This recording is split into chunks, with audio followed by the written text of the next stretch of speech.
Боль в горле часто возникает в результате заболевания ангиной. Недостаточное лечение может перейти в хроническую форму. Существует простой рецепт излечения ангины. Содержание большого количества витаминов в лимоне очень благоприятно влияет на здоровье. Лимонные и яблочные кислоты содержатся в мякоти лимона. Кроме этого присутствуют соли меди, калия и каротина. Любители моркови с удовольствием употребляют как сырую, так и термически обработанную морковь. Лимоны досконально промывают, нарезают на небольшие кусочки. Морковь очищают от кожуры, промывают и тоже нарезают на кусочки, перемалывают блендером. В 3-литровую банку помещают молотые лимоны, морковь и мед. Все перемешивают аккуратно, чтобы не разбить банку. Хрен очень полезен, благоприятно влияет на организм человека. Перед применением хрен промывается с помощью щетки, ненужная кожура удаляется, хрен измельчается на терке или в мясорубке.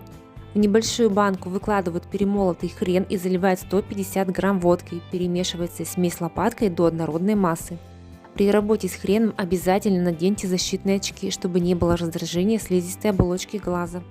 Через сутки выжать через марлю измельченный хрен, полученная спиртовая настойка хрена вливается в подготовленную банку с морковью, лимоном и медом.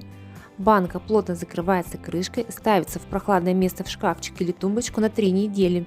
Периодически необходимо помешивать содержимое деревянной лопаткой. По истечению указанного времени настойка готова к употреблению. Употреблять утром, в обед и вечером по десертной ложке. Настойка приятная на вкус, количество используемой настойки хватит на месяц. Будьте здоровы!